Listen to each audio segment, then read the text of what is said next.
Well, good morning, good afternoon, and good evening, wherever you're listening around the world. A very warm welcome from London in the UK. Here is today's news about electric cars and the future of transport. My name is Martin Lee. This is your EV News Daily for Tuesday, 3rd of April 2018. Coming up today, we'll talk about why the current versions of the BMW i3 and i8 could be the end of the line, and the first stop for electric buses in London. But first of all, Elon's very late April Fools. We didn't mention this yesterday because it didn't come through in time. Well, as the tradition goes, you must play your April Fool's joke before midday on the 1st of April. Well, them's the rules, and if we can learn from one thing from Elon Musk, he doesn't play by anybody else's rules. I imagine he doesn't play by his own either. Well, late last night on the 1st of April, 2 nights ago I suppose, very late, it was like 10, 11 o'clock at night, he sent out his April Fool about Tesla. And if you missed it, he said this: despite intense efforts to raise money, including a last-ditch attempt to sell Easter eggs, we are very sad to report that Tesla has gone completely and totally bankrupt. So bankrupt, you can't believe it. Well, he later followed up his April Fool's tweet by adding an image of himself passed out against a Tesla Model 3, apparently using some Tesla packaging as a blanket. He later tweeted, "There are many chapters of bankruptcy, and as critics so rightly pointed out, Tesla has them all, including chapter 14 and a half, which is the worst one." And after a shocker of a week, let's be honest about it, last week, some would argue the worst week for Tesla in many years, if you look at the stock price at least, he's still got a sense of humour. And a sense of humour that few other CEOs would display publicly on Twitter. And that's probably why Tesla has so many fanboys and fangirls. And I mean that in a kind of the respectful, not the dissing way that people do. Just genuine fans of people, even if they can't afford one of their cars, genuinely want to see them do really, really well because they just go about business in the right way. They just bond with that figurehead of Elon Musk. Well, moving on to the Model 3 sales, and he's not only the CEO, but it appears he's the new head of Model 3 production line, according to Amir Efrati on Twitter. Now, in his blog, I haven't read his articles before, but he says he's formerly of the Wall Street Journal, and he has a Twitter blue mark as well. Well, he claims Elon Musk has taken direct control of the Model 3 production line himself. Now, the article claims Mr. Musk appears to have pushed aside the company's senior VP of engineering, a guy called Doug Field, who had been overseeing manufacturing in recent months. Now, until the move by Elon, Mr. Field had been consolidating power since joining Tesla from Apple in 2013.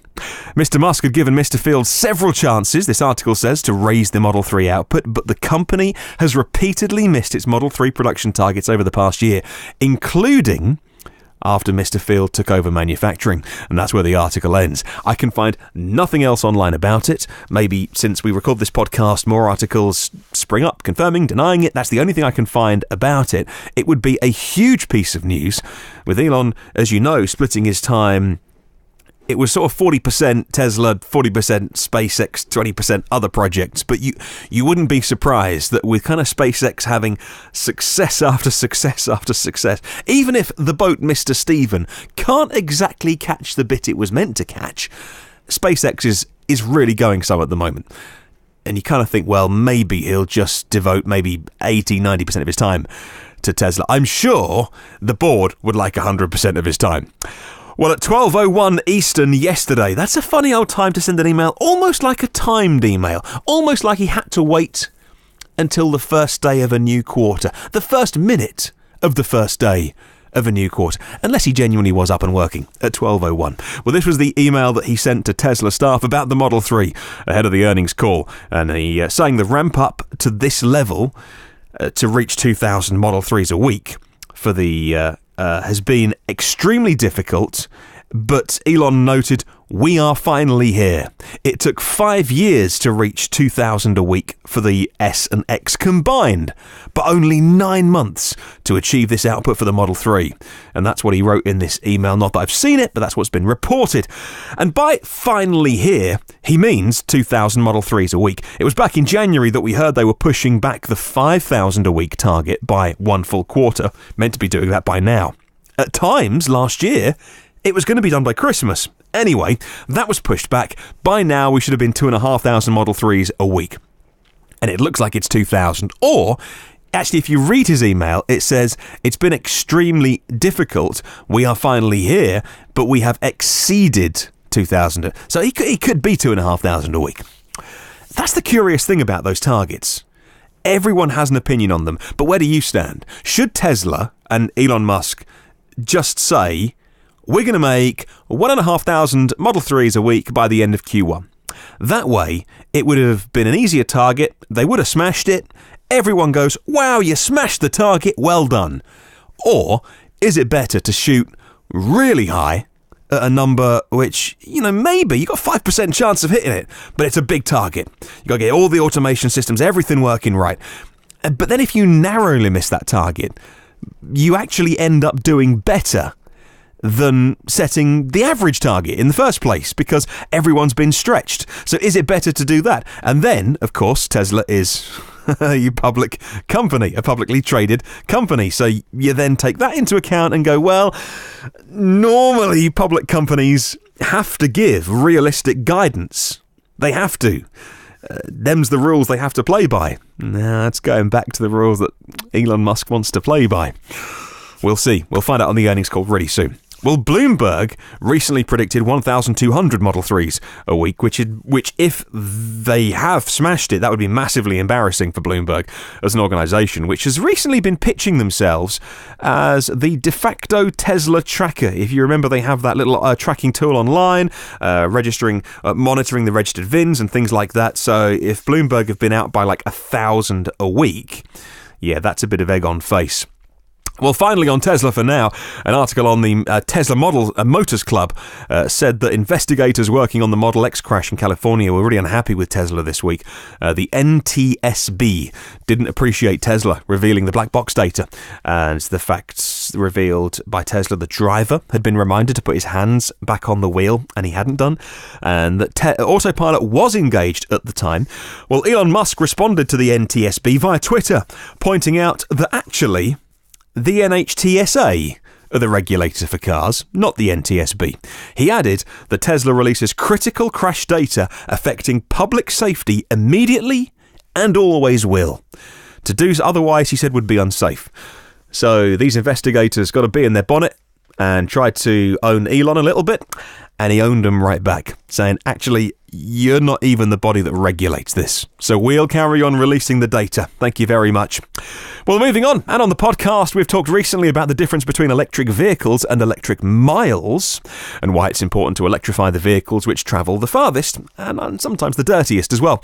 Well, some estimates say that your personal car is in use for 4% of the time over the lifetime that you own it. So let's talk about taxis and buses and things like that. Well, Charged EVs have a great story about electric buses here in London, saying that London's world-famous red buses are steadily going electric. Route 153 serves many of the City of London's most congested streets between Finsbury Park in the north and Moorgate in the heart of the financial district. The route's going to be the fourth in the capital to go fully electric, with a new fleet of 11 single-decker Enviro 200s. These are the electric buses jointly manufactured by BYD, the Chinese company, and Alexander Dennis, the Scottish company as well. The depot is going to be served by charging points made by BYD, and buses provided by the company's partnership have already accumulated over 1 million miles of emission-free operations in London, Liverpool and Nottingham. Now, I get the train into, the electric train, I'll add, into London every single day, and my journey terminates at Waterloo Station, where most of these buses run through. So nearly every bus I happen to see when I first get into London for work are electric ones. I know it's not the case across the city, and there's lots of stinky old diesel buses and a couple of hydrogen ones floating around, but loads more electric ones, and the quicker we get them all done, the better. Well, finally, on to the BMW i3 and the i8. And between Car Buzz and Automotive News, we've pulled together the report that Automotive News saying the BMW i4 and the iNext EVs, which are set to debut in 2020 and 2021 respectively, are going to replace the i3 and the i8 as they won't be needed, or in other words, they won't be redesigned. Now, according to a quote, these cars are very unique, said Stefan Jurashek. He's the head of electric powertrain for BMW. And he continues, these two cars were not developed as a family that we can expand in different ways, maybe 5 or 10 derivatives, and I end the quote there. Instead, they were, and still are, technological showcases. For last year, the i3 got a series of updates. There's a new i3S that's wider and lower with thicker tyres, and the same battery, but a motor that's all about those kind of what would be in a car second, third, fourth gears, the sort of 30 to 70 acceleration. Now, there's meant to be a bigger battery coming soon for the i3. Now, I tried to chase this up earlier today before the podcast, and the most recent article I could find was 2 months old. Maybe it was an Inside EVs one or an electric one, and the latest is that sometime in 2018 BMW do still plan to squeeze a 40 kilowatt hour battery into the same size as the i3 existing batteries. This will be the third battery that they've put in, the third size at least, and it would effectively double the capacity of the launch car back in 2013. Just goes to see the rate of battery technology increases. What other technology can you think of that in just 3 years? I understand that there's Moore's law with processors, but Moore's law doesn't directly translate, by the way, to battery development. It's been the last few years that we've seen this insane drop, not only in prices, but also in capacity. And you think, well, in 4 or 5 years of the i3 being on the market, exactly the same battery, where they put it, it's going to have doubled in capacity and density, which is an insane rate of improvement. Well done, BMW and their battery suppliers. I think it's Samsung. Now I've said that out loud, I'm bound to be wrong. I think the i3 Samsung. Somebody will prove me wrong in the comments. Please do. I'd love to spread the word about electric cars. If you can share this with somebody who might be interested, maybe on Twitter or Facebook or YouTube or somewhere, just one person would be amazing if you could pass this on if you think they would enjoy it. Every previous episode of the podcast on iTunes, Google Play, Spotify, YouTube, TuneIn, and the blog, which is evnewsdaily.com. You can subscribe so you get it first and free and automatically.